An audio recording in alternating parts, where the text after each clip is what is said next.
Hello, my name is Alan Leonard, and I am the editor and co-founder of Fact Check NI, Northern Ireland's first and only dedicated fact-checking service.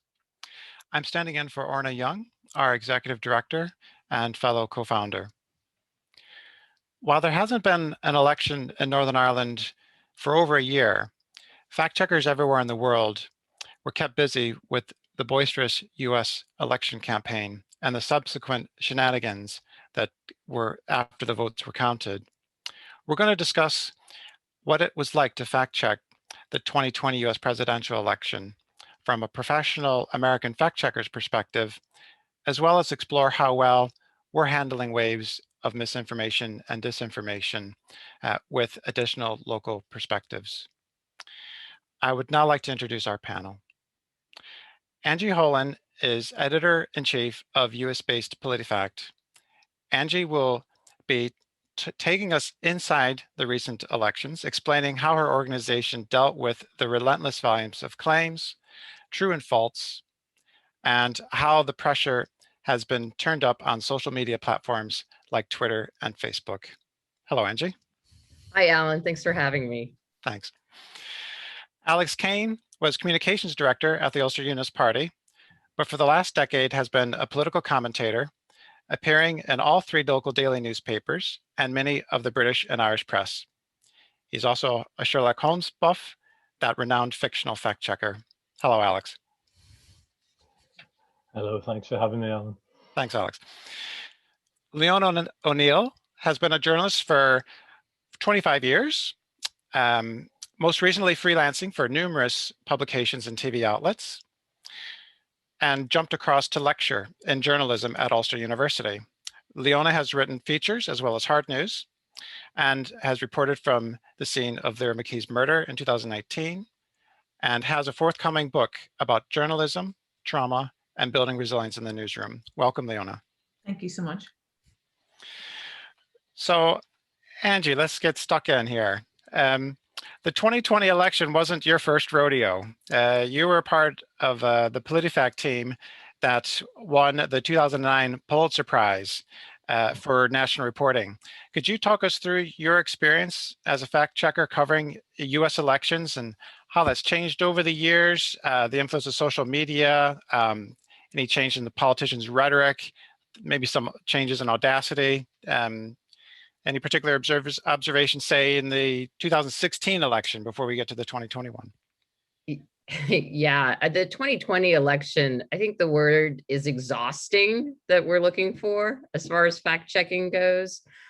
Just the intensity of it, the number of claims that needed fact checking, everything about this 2020 election cycle was intense, viral, voluminous, in ways that I haven't seen in previous elections.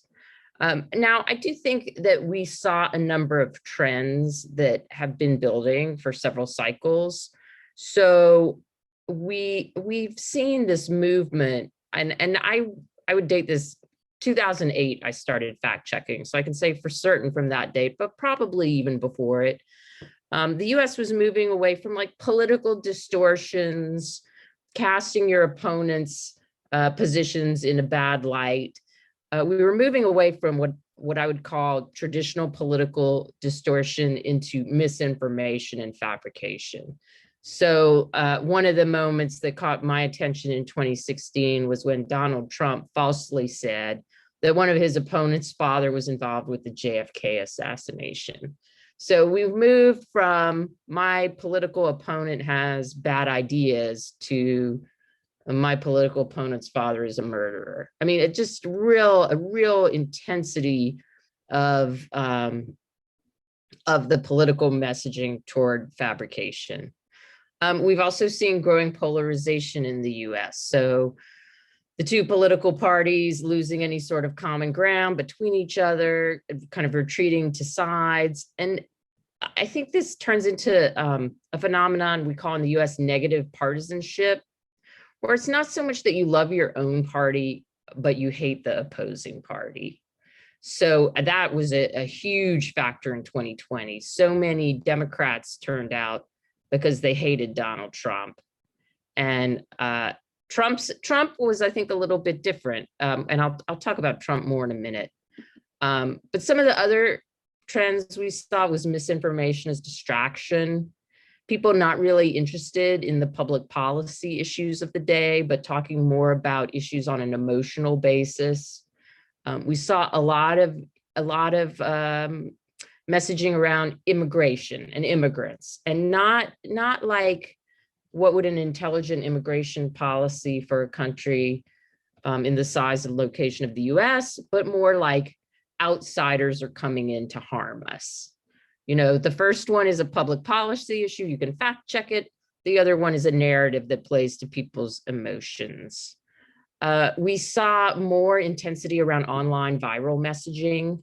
That's something that's been building in the last few cycles, so that when you have one of these powerful emotional messages, you can spread it online with a speed and intensity that wasn't possible when we were in an environment where the main messaging genres were like advertising or public statement. Now we've got these 24/7 online channels. And then finally, I wanted to talk a little bit about Donald Trump as a uniquely charismatic leader. He's the first time we've seen misinformation coming from the incumbent. So we would, like, as fact checkers, we would wake up in the morning, we'd see some false claim online, a lot of pandemic related claims. They would air on Fox News, and then in the afternoon, Trump would be saying them at a press conference. So we had this cycle of misinformation, and Trump, unlike other more traditional political candidates, did not seem to have any sort of self-restraint as far as his willingness to say things that weren't true. And the Trump supporters seem to have a unique and powerful love for Donald Trump. So Trump once jokingly said that he could shoot someone on Fifth Avenue. Not so funny, because his supporters just felt like they supported him no matter what, through thick and thin. I don't think that there are any other figures today in the Republican Party who have been able to capture the loyalty of the rank and file the way Trump has done. And I think it's really important not to underestimate that when thinking about US politics. So that's the snapshot, not a particularly pretty picture, but those are some of the trends that I'm seeing, Alan. You mentioned the only president who kind of to spread misinformation as an incumbent, because I know you guys at PolitiFact do these promise trackers, and you explained how it's changed so much from campaigns on policy to just campaigns on whatever will appease your loyal supporters. So how does it matter how you've kept track of what the incumbent president has promised to deliver during their administration? What I'm getting at is that is there any link, any correlation between the evidence that you collected, keeping track of his promises, fact checking him, and then the campaign trail in 2020? Yeah, what's interesting about Trump is he's been very consistent. One thing that we found, we promise track for the presidency, the US presidency. So we collect their promises and then we see how well they do at fulfilling them. We did it for Obama, we did it for Trump, now we're doing it for Biden.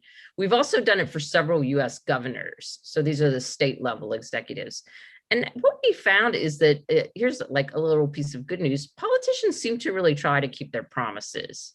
They're not always able to keep them because of political opposition, but we don't often see somebody abandoning their promises. And I think Trump's most notable promise was to build the wall between the US and Mexico. And he talked about that all the time. And to the extent that it was in his power to do it, he did do it to some extent. Now, the problem was that he couldn't really build any sort of complete or thorough wall without Congress to pay for it, and he could never get that. So he just was able to do just little bits and pieces. So as far as as far as keeping his promises and sticking with his message, I would say Trump did do that. So in regards to your team keeping track of promises, it sounds it was pretty straightforward. Part of the pattern, of checking the record and the rest. But then what was it like to actually do the fact checking of the rhetoric during the campaign, for you Right. and your team? Well, I think part of the problem was just the volume. So if Trump would give a press conference, he might make first off, he would speak at length. He enjoys public speaking. And he would say like 20 things that our team could conceivably fact check. So we didn't have the staff, like let's say we didn't have the staff to fact check 20 things. So we have to narrow it down to 10 things. So which 10 are we going to pick? So there was that element of Trump that made fact checking difficult. And I think that was true for traditional journalists as well. When so many things he says aren't true, how do you pick what to talk about? But I also think that this kind of thing was strategic. And I feel like I got a master class from Trump on the politics of distraction. He would just seem to perfect the art of when there was a story in the news he didn't like, he would give a press conference, he would make an outrageous statement on a totally different topic, and he would hope that the media would run after that. And they often would, because one of the powers of the presidency, especially in the US, where our Congress has not been particularly high profile for a long time. Like when the president speaks, regardless of what he says, it's news. And I mean, I accept that. It's hard to argue against it, but it gives whoever holds the presidency this powerful amplifier to change the subject. Sorry, I was going to say, speaking of amplification, and you're talking about having to take 20 claims and decide which 10. I mean, all of us fact checkers have that challenge of, when you've got a whole list of picking which ones, and then immediately you're thinking, are we going to be accused of selection bias if we just choose ones, that we think we could prove false, or, so that whole process. And then also some of them are maybe outrageous claims that you've already covered before. Is there the risk of just amplifying things that are already out there, or you don't want to keep drawing people's attention to? I mean, what are some of those kind of thought processes? Yeah, as we got to the end of the presidency, we really stayed clear of things that we had fact checked before, or fact checked several times before. And I mean, with the president, it's hard to talk about amplification because, like, I don't think a little fact-checking organization like ours is amplifying messages of the presidency. I mean, but amplification is, I think it's a trickier issue for general news publications where they're like, what do we put on the front page? What are the things that, I mean, for us, like the idea that we would amplify Donald Trump, it's like, no, he's his own loudspeaker. We're just kind of coming along to critique it. But I did try to steer the site toward claims that were about the public interest, claims where he was saying something that was wrong, claims that were in topics in the news. Now, Trump has a personality where he's very self-aggrandizing. So he likes to brag and he likes to say, I did this, I did that, this was perfect, this was not perfect.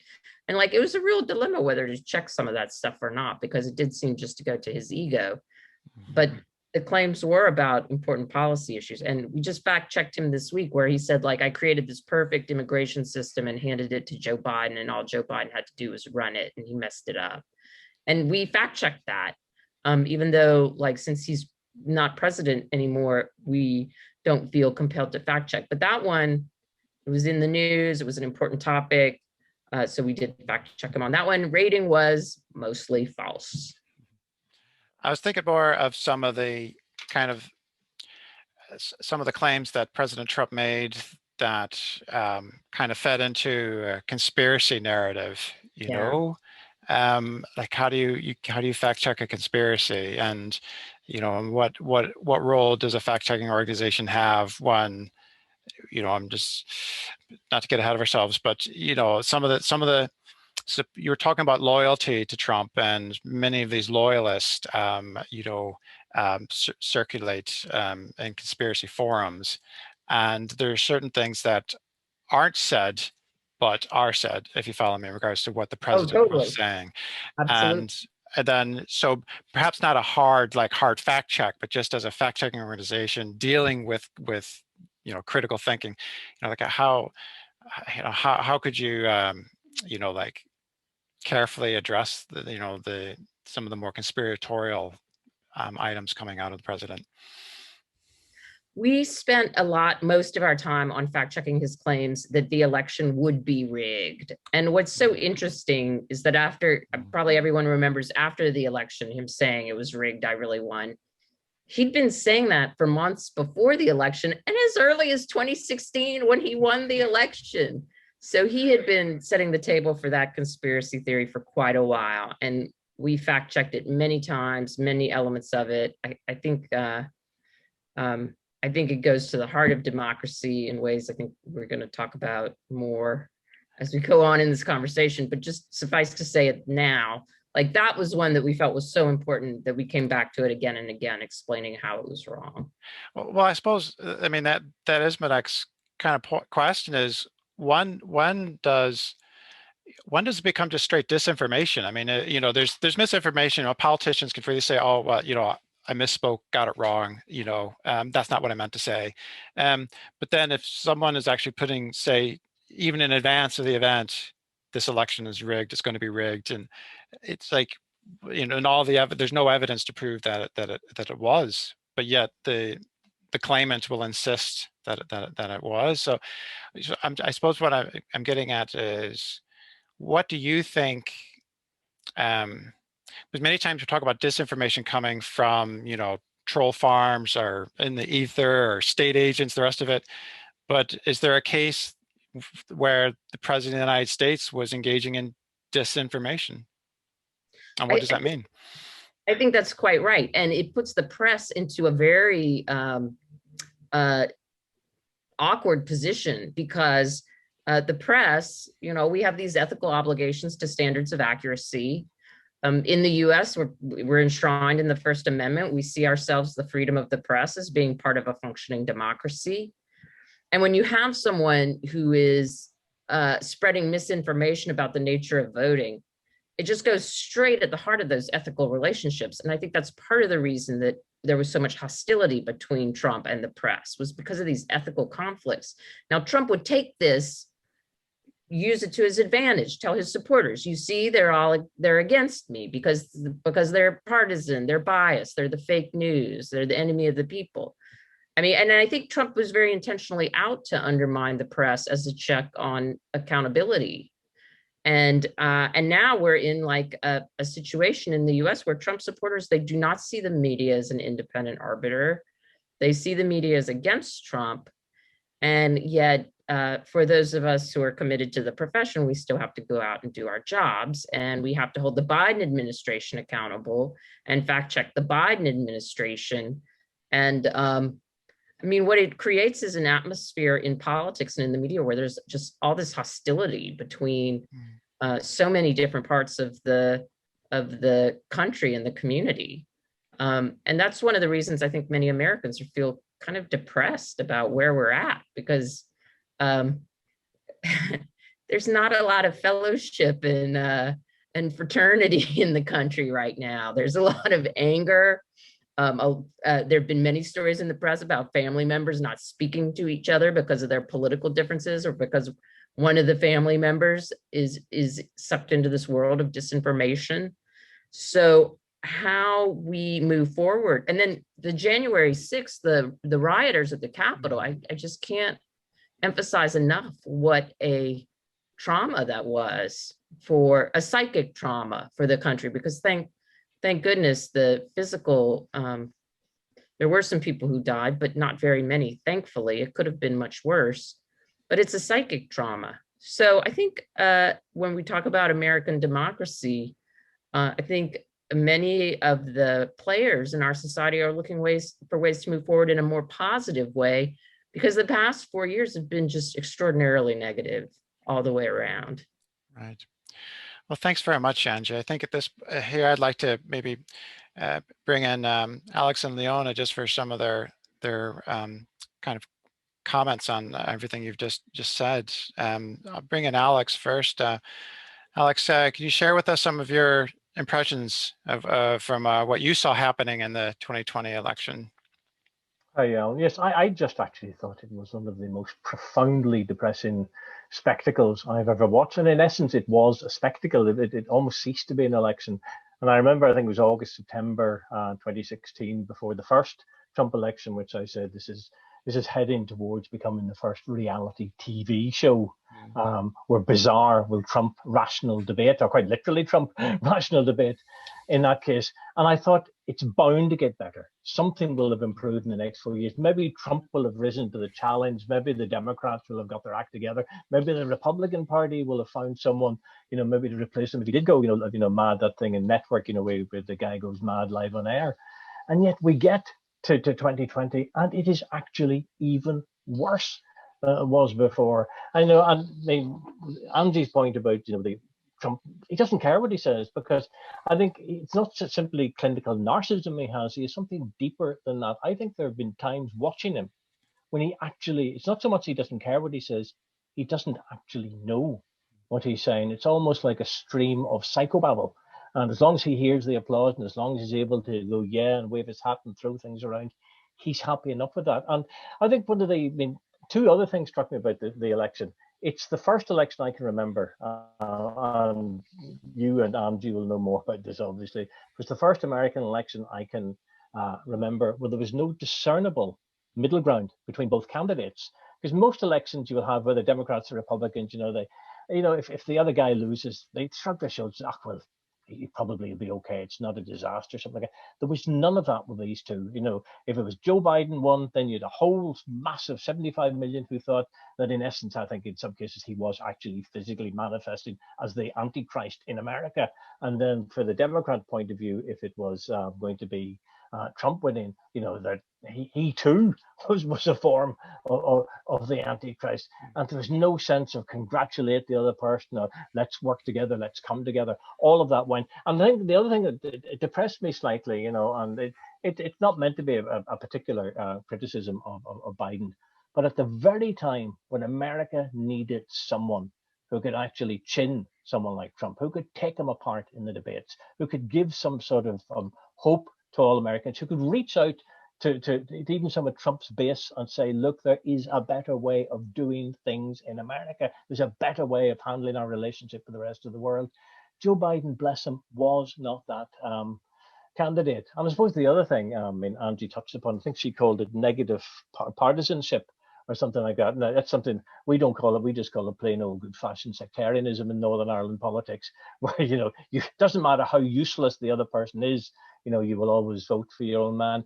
But interestingly, again, with that polarization, probably the most naked, rampant form of polarization, again, we've seen in America. Statistically high votes for both candidates. But we're very familiar with spectacles, elections as spectacles here in Northern Ireland, aren't we? I mean, I suppose you mentioned that point about the negative partisanship, but isn't that something that all of us here in Northern Ireland are accustomed to? And I heard some optimism in your voice in regards to hoping that between 2016 and 20, some healer would come on the scene. So was it just? Are you fearful of American party politics kind of turning into the kind of identity politics fracas that we have here? Well, I think that is happening, and that's been happening for some time in America. It's changing. America is changing. It's the demographics are changing. Racial demographics are changing. Relationships between people are changing. It is becoming a much more us and them. There was a time. I'm old enough to remember a time when, if you met Americans anywhere else in the world, when you traveled, you met Americans, they were Americans. They wouldn't say, I'm a Trump American, I'm a Biden American, I'm a Democrat, I'm an American. And they were proud to be an American. And even if they thought their president was congenitally useless, they would never tell you that because they backed their country. And I think that is probably the most destructive thing that Trump has done. And he's done it deliberately. He's worked on the classic psychological thing that if you can persuade your voter base that everyone else sees you as the enemy, that the media sees you the enemy, political parties, whoever it is you want, other countries, if they see you as the enemy, then somehow they become the enemy of the people who support you. And he knew that it's that form of polarization and partisanship which he banked on getting him in again, and it almost did. Reminds me, as an American, of hearing some family and others just start using pronouns, your president instead of our president, instead of Yes. a singular president. They'll say, well, no, he's not my president. He's the president you voted for. And I'd never really kind of experienced that before. Leona, get your reaction to some of Angie's comments in regards to kind of your impressions about what you witnessed happening.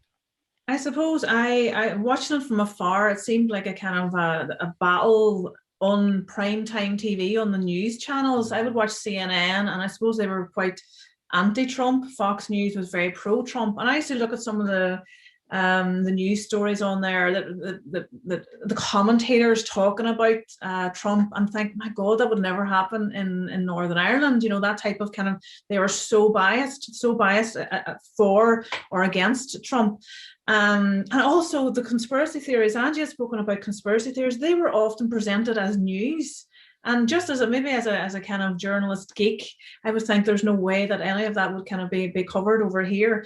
And it was a battle fought on social media also. I find, you mentioned anything. I read a column for the Irish News, and I would have been quite critical of Trump in Northern Ireland, and you wouldn't think that would matter over here, but some of the stuff that he would have said over over there far away in America would sort of, the ripple effect would come over here, particularly fake news. I hate that saying so much. I hate it, and it's been shouted at me in the street, and it's been shouted at me in social media, and it came from him over there shouting from the White House, the podium in the White House, and the ripple effect came over here.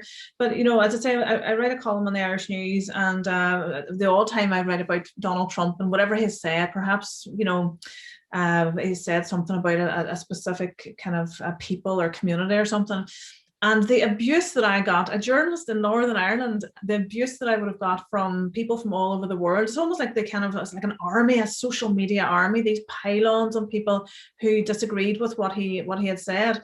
But what disturbed me mostly about the entire election and him being in power and going for re-election was the hatred towards the media.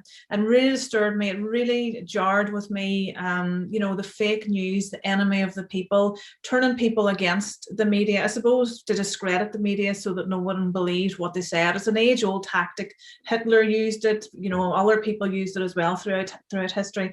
And that kind of toxicity spilled across the world. As I said, it affected me here in Northern Ireland, probably affected people, journalists in England and across the world. Fake news been shouted at you. You're the enemy of the people. That has been said to me. # enemy of the people. I mean, good Lord, I'm a million miles away from Trump. But attacks on the media were really horrific, I felt. And it was fascinating to watch, though, and in some ways the news has got quite boring. I don't watch CNN as much, and that's a terrible thing to say, but it brought reality TV onto the news, into the White House, and it was just a train crash to watch. And thank goodness someone else is kind of at the helm now, and things have settled down a good lot. I want to just go back to Alex, just about kind of your experience, Alex, when you were with communications director at the Ulster Unionist Party. Did you find that local politicians played fast and loose with facts, or back then, now? What's changed? What's your opinion on political leadership versus the realities of an election campaign?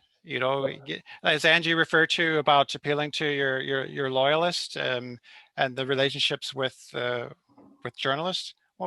Give us a little bit of your insight on that. Well, I'm shocked, Alan, that you would even begin that question with politicians, playing fast and loose with facts and truth, as if it was something new. It's been going on forever. It's part and parcel of the nature of all elections. I think nowadays, politicians, let's call them elected representatives, everything is handed to them. Policies handed to them, statements are handed to them, speeches are handed to them. The answers they are expected to give are all handed to them. If you told most of them that their stuff might be fact checked by people like you and Angie, they would be horrified, because in most cases they wouldn't know if they were challenged, they wouldn't know whether it was truth or not truth, because they haven't written it, they haven't researched it. And that's one thing that does worry me. It's slightly off topic, but I think it's an important thing. Far too many people, in my experience, and it's not just this old man whinge you get when you look back and say, back in my day, everything was better. It wasn't better. A lot of it was crap back in my day. But back in my day, there was that sense that people were coming into politics and they did their own work. They had passion. They had articulacy. They did it themselves. If they wanted to sell something on the door, they knocked on the door, they had a message, and somebody challenged them on the doorstep. They could stand up for that policy. They could defend it because they had done the work. It was something they believed in. I see far too many politicians from all parties, including in the Scottish Parliament, in Westminster, the Welsh Assembly, and elsewhere, where you talk about the connection between truth and politics. It's a very strange connection, because if you yourself are just been told this is the policy, this is what you will defend at all costs, and it doesn't matter even if you might believe that your opponents might actually be on firmer moral, factual ground than you must never and can never admit that. And I say that it does worry them, because they don't need to check the facts. And now, even in terms of the policy for parties, when policy's been made, it's not done. There's this notion that somehow MPs and MLAs sit around in parties and work through the policy themselves. They don't. There's maybe 4 or 5 of the leadership, maybe half a dozen in the policy unit. They decide what the policy is going to be. And here's the thing, and it applies to you, Alan, and Orna, and I hope she's getting better, and Angie. For a lot of these politicians, even whether we like them or not, whether it's Trump or even Biden's side, in essence, my gut instinct is that they don't care. In many cases, they really don't care if a fact check proves that they are wrong or giving misleading information, because as long as it doesn't disrupt their voter base view of the policy or their voter base view of them, they can live. They will, as they say in politics, you take the hit sometimes, as long as it doesn't affect it. If it has an impact on your voters, if there's any sense that maybe they're a little bit worried about something, then you dump the policy. But you're not dumping the policy because it's been proved unfactual or a downright lie. You're dumping it because it has stopped playing well with your voters. Do you agree, Leona? Is that your experience as a journalist? Do the politicians you hold accountable, do they know what they're talking about in regards to their policies? Yeah, I do agree with Alex in so far as people push out information that they think is popular and that they don't care that if it's true or not. Someone in the chat bar there, Andrew Larmer, is talking about the Brexit bus, for example. the £350 million is going to the health service, and it wasn't true. But it was found that it wasn't true after the fact, when it didn't matter anymore. It was kind of just brushed onto the carpet. I personally, working as a journalist over the years, and I love elections. I love the bitchiness beforehand and the fighting and the mudslinging, and the politicians coming to you with wee kind of snippets of information about this guy did this and that guy did that. And but the truth, obviously, as a journalist, there's always time to check the truth, even if you're working on a 24-hour kind of rolling kind of breaking news schedule, because your integrity and your reputation is important. But when elections reach fever pitch, yes, there's a lot of misinformation about there. There's a lot of kind of backstabbing from sort of fellow from various political parties. Every single year, without fail, someone blames someone else for vote rigging or for stealing votes or for what are they called? The postal votes, as proxy votes. Without fail, it's almost choreographed. It'll start maybe 3 or 4 weeks before the election. So and the kind of information will leak out, and I heard this happened here, and I think sometimes the politicians think the journalists are stupid, because some of the information that was put my way, it all it takes is a phone call to someone and say, listen, is this true? And they're going, and it's obviously a credible source, and they go, absolutely not, this is what happened, or whatever. But perhaps they're relying on people who wouldn't check stuff, or journalists that wouldn't check stuff. It's our job to challenge those in power and not to be their friend. I know it makes us unpopular at times. We have to challenge these people. And I obviously teach journalism in Ulster University, and I always teach my guys, when you come into this classroom and when you go out into the field, you have to leave all your beliefs, your political beliefs, your all that type of stuff. You have to leave that at the door, because you have to almost sacrifice parts of yourself as a citizen to be a journalist. You have to be neutral. You don't be a friend of politics. You don't be a member of a political party. You can't just hand a demonstration because you're now an eyewitness and you have to record this.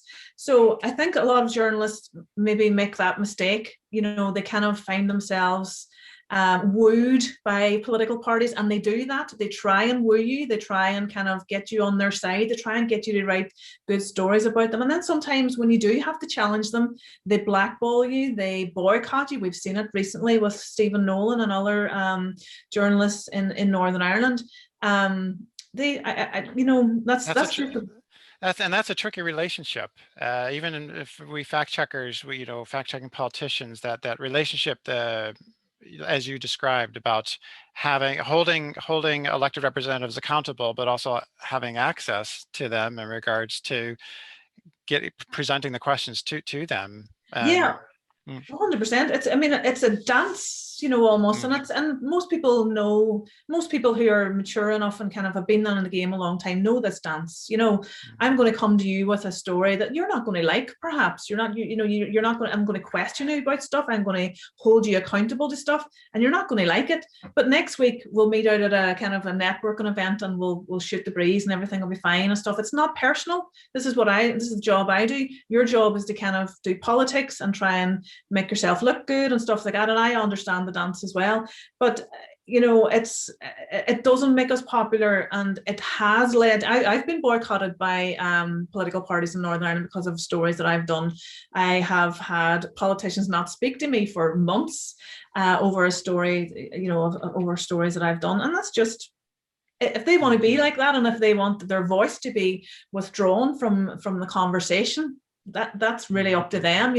We will ploy on, the media will ploy on regardless, and it's basically their loss their loss. Because I always use kind of Sinn Féin as an example. Sinn Féin were censored for so many years, and you might not know this being from America, but their voices were not allowed to be broadcast on the BBC for censorship reasons, and they just couldn't use their voices. And now I'm just using them for an example, and now some political parties are actually withdrawing themselves, like from the Stephen Nolan show, and censoring themselves. I don't see any kind of rationale in that at all. If it was me running a political party, and I will never do it in a million years because it looks like absolute hell on wheels, but if it was me, I would want my voice to be out there. I would want my opinions to be out there. I would want my voters to know that I can vote, that I can fight their corner and stuff like that, not completely stay silent on things. So, boycott all you want, your voice won't be out there. That's the media will roll on and stay strong and keep going. So, well, Angie, actually, I'd like to bring you back in because you are familiar with Northern Ireland, and got a question here from Paul Bertwith about, can fact-checking really break through identity-based politics, whether here in Northern Ireland or in America? So I think our audience would be very interested to learn about your Northern Ireland connection and your opinion about fact-checking and identity politics. Yeah, well, my connection is, my husband is a blogger who blogs about Irish history and Irish American history, and so I know more about Irish history than your average American, I would say, while not being an expert. He's the expert in it, but I visited Northern Ireland and Ireland several times. I love it there very much. We try to go back and visit as often as we can, and we still have cousins in the South. I guess I would I would kind of broaden out the picture that Alex painted of the politicians who just don't care. I think that fact checking sometimes can really make a positive difference. Sometimes it doesn't. The politicians are just simply too wed to their talking points. But sometimes if we hit the fact check on the right issue at the right moment, they do change their ways. And I think it's especially true on the left in the US, because a lot of the Democrats now are priding themselves on accuracy and correctness, just to make a contrast, a political contrast with Donald Trump. So the Democrats will often change talking points. Now, about as far as changing their policy, it's really hard to get politicians to change policy. And in the US, we also have a situation where so many of our elected officials are very wealthy. And some of these people are doing politics like, I don't want to say as a hobby, but they're just doing it because they're interested. So they do care. Some of them do care more about facts rather than just political power, because they have their own money. They don't need to take bribes. They're already rich, that kind of thing. Are there certain topics that you've mentioned the Democrats, and this could be a new challenge for the Democrats and the Biden administration? Are there certain topics that the Democrats are particularly sensitive to being fact-checked about? I mean, it's easy to, a Democrat could revel in fact-checking Trump, who makes these outrageous claims that are pretty straightforward to disprove. But then are the Democrats themselves a bit sensitive because they're supposed to be, the ones that get things right?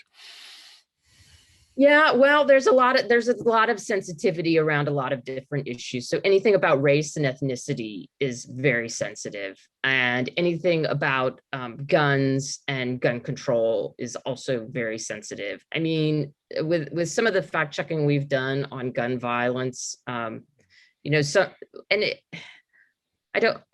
have a really good example that comes to mind, but a lot of the pushback that we get is like, that doesn't matter. People are dying. And it's like, it's not a great response to that, So there are a lot of issues where there's a lot of passion. And I also find that sometimes our audience misunderstands our work, which is meant to inform and correct falsehoods. And they think that if we say someone got a fact wrong, that we're making a moral judgment on them. Like it's some kind of like, you just kicked my dog, that kind of thing. And it's part of our outreach. Like we explain again and again, like, we're looking at the facts here. You come to us for the facts, not for who's up, who's down. We're looking to bring more clarity and information to the political system. And now we're doing more and more fact checking for Facebook, where we're simply correcting misinformation. And that's been just kind of wild, because like no politicians involved. And yet we get all kinds of pushback of people saying, how dare you censor me on Facebook? I'm going to sue you. You're violating my First Amendment rights. When it's like, all that Facebook did was put a little screen in front of your post that says fact checkers have found it wrong. So people are very excitable right now. So, is it because people, is it this idea of people taking it personally? I mean, everyone taking it personally. That if you fact check someone on a topic that they have a kind of a firm belief or an attachment to, it's not just, oh, we're just correcting the inaccuracy of your statement. It's more like unwittingly we're attacking part of your psyche. Some of the conditioning that you may have had, a bad experience that you had with some government official 20 years ago carries forward. And so when you fact check an individual's inaccurate comment, about what the government's delivering for a particular group, I mean, just how do we deal with this? How is it one-to-one, or does it come across the whole party? Well, this is very interesting, because I think it's going to some broader societal trends that we've seen. And like it just in my lifetime, like if you would ask somebody, who are they? Like, hey, nice to meet you. Who are you? And they'll tell you their name. And they might used to say, I'm from this city, or I'm a fan of this sports team. I think they really used to say, I'm from the city. Now it's much more of a political thing. I mean, people are investing their identities as human beings in their political beliefs and in their team. Like, and I've even noticed it, like when I've traveled abroad, like, and I've talked to friends who've traveled, when you're an American abroad, you really want to communicate to the people you're visiting which political team you're on. because like that's how Americans are starting to think of themselves. Are they pro-Trump or anti-Trump? And there was some of this to some extent during the Obama and the Bush presidencies. But the Trump presidency really sent it into overdrive. And I think part of the reason that Biden won was because so many Democrats hated Trump. So it was more of like, it wasn't that they loved Joe Biden, although I think he was well liked, but they hated Trump. And so then when people have these partisan identities, it makes political journalism a million times tougher, because you're not just writing about public policy, you're attacking their identity. And then one final thing I just have to throw in this context, I read an essay recently, and this is a hypothesis, but the author said that maybe this political identity is going up because religious identity is going down in the US. So like the idea being that human beings have these passions and fervors that they want to channel somewhere, and they used to put it in religion. Now they're leaving religion, so they're going to put it in politics. And it's like, get ready. Things are going to be pretty excitable for the future if that's true. I'm not sure that it is, but I find it a fascinating theory. That does sound very interesting, one to follow up on. But you mentioned about Biden winning partially on the success of people just hating Trump so much. But what's changed? I suppose I want to explore kind of beyond fact checking and learn a little bit more about if you're willing to share with us some of the kind of media literacy work that Poynter does, who you're affiliated with. I mean, totally take your point that a good fact check at the right time, at the right moment, well presented, it can be effective. It's kind of an arrow shot, but those are great days when it happens. But in regards to changing, the trends, the behaviors of people, can you tell us a little bit more about some of the media literacy work that your organization is involved with? So PolitiFact is part of the Poynter Institute, which is a school for journalists in the US. And one of the things the Poynter Institute started recently was a program called MediaWise that is pure media literacy. And it was started for teenagers and expanded to first-time voters. And now it has a program for seniors. And this was born not out of politics, but just out of concern of all the false and wrong information on the internet. And so what they're trying to do is teach people how to spot fake photos, fake videos, memes that aren't right, that sort of thing. And they're trying to do it by teaching people what they call lateral searching, which is this idea: if you run into a piece of information on the internet, you want to just basically open another tab and see what other people are saying about the information. It's a very powerful and effective technique for people to use when they run into information that they're not sure is true or not. Now, what's interesting is, like with the teen training we do, it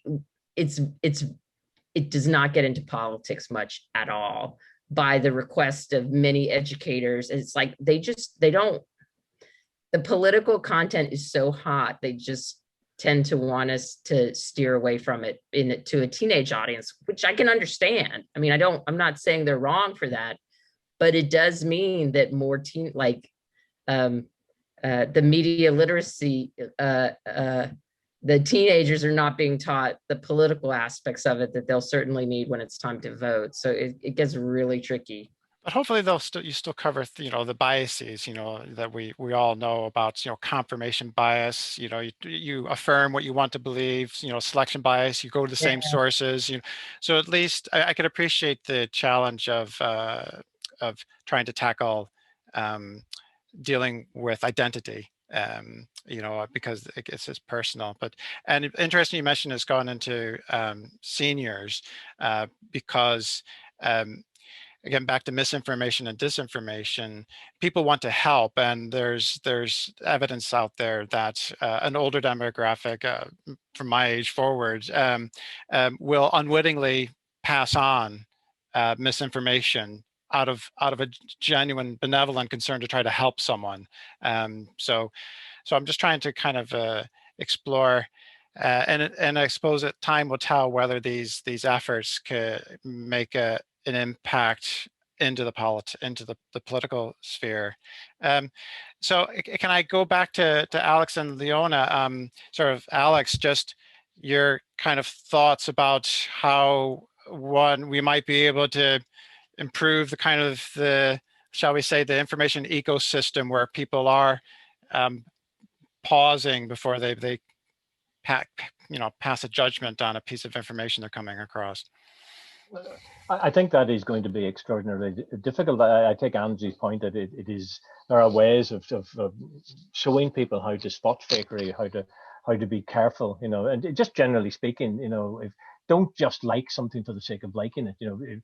Quite often, sometimes when you're going to like something or retweet, it'll come up, do you want to read the article first?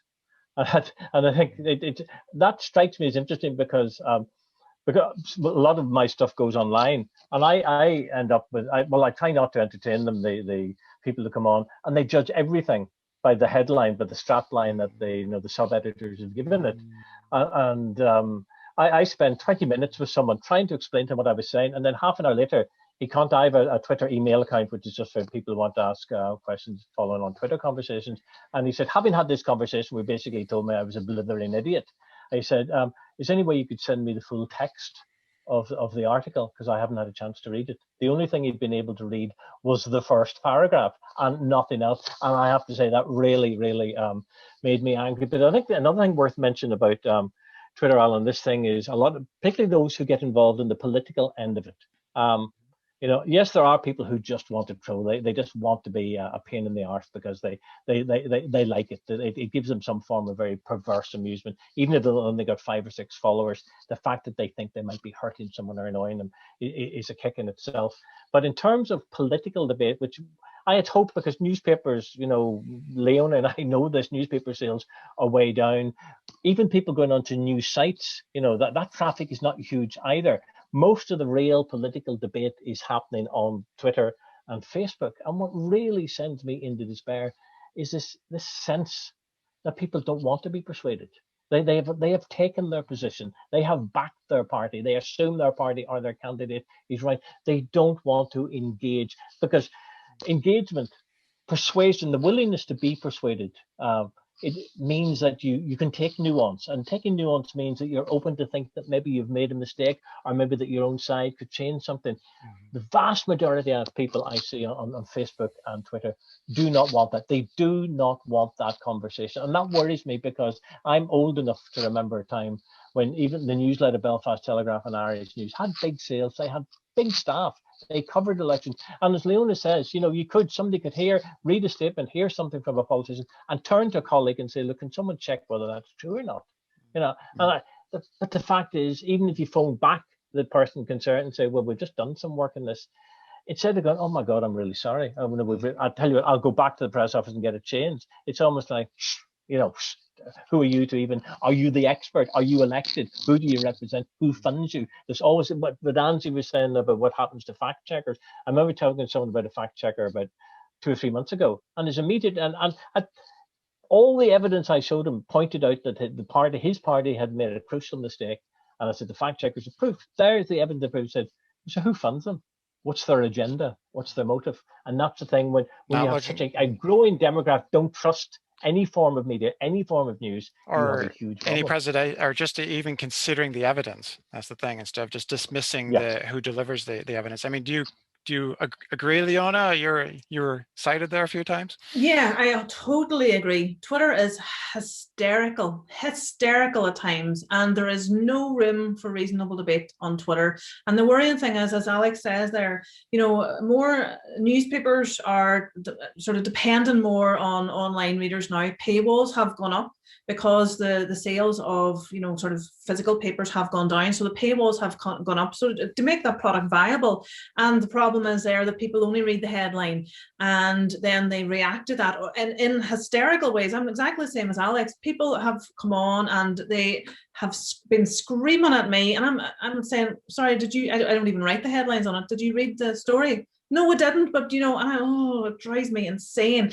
And there are political pylons on Twitter. There are, general pylons. There just is no room for debate at all. And all the debate seems to have shifted over there to social media. If you read underneath the Belfast Telegraph comment section on Facebook, it's like crazy town. It is people screaming at one another, people calling people all kinds of terrible names, and just total irrational insults at one another. And sometimes that transcends into real life as well, which was just quite worrying. I know that it has for me personally, people taking exception to things that I have written and come onto Twitter. And perhaps I always try and have a reasonable debate, like Alex there. I try and have a reasonable debate, try and kind of, this is the way that it is, and this is what I mean by this. And they're screaming at me, and I'm like, okay, I'll explain it to you again. And then, you're in the supermarket perhaps on Saturday, and the same person who's arguing with you is up poking their finger at you and telling you that you're an idiot and stuff like that. So it's worrying. And I think that Twitter and all our social media platforms need to really, you make a stand. Firstly, I suppose trolls are a big problem, and they cause all the, they come in and poke a few people and try and start an argument and whatnot, and they're faceless trolls, and then it just I've been involved in so many pylons. I remember one time, I don't know if I have time to say this, but I remember one time covering the 12th of July. My name's Leona O'Neill, obviously. It's a Catholic name. I was covering the 12th of July, and I was taking photographs and stuff down at the field in Coleraine. And it was dissident. I had done a story the week before about dissident Republicans doing something or whatever, and they weren't a bit happy with me as usual. And so they decided that they would do this thing on this day. I was taking photographs in the field, and I took photographs of panned round, and there was a stall selling UVF stuff. And they came on to Twitter when I posted that photograph or that video, and they said I supported the UVF. And I had my phone down, I was working, and I came back and I had 500 notifications saying that I was in the UVF. And I'm like, sorry, how does that even work? I'm a journalist covering the 12th of July. But people are not rational on Twitter. People are often sitting in their homes where they feel totally safe. Maybe they're having a drink and they're typing away on Twitter. And it's not real life, but they just think they can say whatever they want. And that's not always good for, healthy debate in a normal society. But then, hey, we're not a normal society. So perhaps it's just a reflection of us in Crazy Town. Wow. I agree with what Leona's saying about the social media, but I wonder, we're seeing more of a movement here in the US to regulate the internet companies. Now, what that's going to look like, nobody knows, but there's a huge problem with bullying and harassment online. There's a problem that it's not creating productive conversations. There's a problem that Alex mentioned, if we can't, it's so important for citizens to really understand that if you can't come together and deliberate and compromise, democracy does not function. It's so important. And but I also have seen a lot of regulations of the internet companies coming out of Europe. I mean, I do think that we have just birthed this new technology of the internet, and we're still figuring out how to use it. And the social media platforms are they're a young technology and they have a lot of problems. But I do think sometimes I hear kind of an attitude of well, what can you do? You can't do anything. Well, I disagree. And I've written about this. We need more internet regulation. We need common sense, viewpoint neutral internet regulation. But these insane, misinformation spirals and the bullying and the harassment, I mean, that needs to be regulated. And well, we've Angie, I think those are good fitting words. So we're running out. We're at the end of our time here, and hope we've covered a lot of ground here. Angie, what you say there, all three of you have kind of highlighted that it's not just fact checking. I mean, fact checking has I would argue, as I would, as an editor of a fact check organization, the role of fact checking and trying to, as Angie said, engage and inform. But fact checkers aren't here to try to set the tone of political discourse. I mean, that's not who we are. And Angie, you just sort of said there about the internet. We didn't really get into that so much. It's a whole different topic. But there's going to be, listening to all three of you, different dimensions that are going to evolve over time. In regards to media literacy, the role of fact checking, the role of internet regulation. So I just want to thank all three of you. Thank Angie, Alex, and Leona for their participation and insights. I actually could have gone on much more. I want to thank Alan and Gillian and the team in the background for their technical support at Accidental Theatre and the Imagine Festival. And I want to thank the audience here for their participation and questions, and try to get to as many as we could in the course of discussion. So thank you, everyone, and goodbye.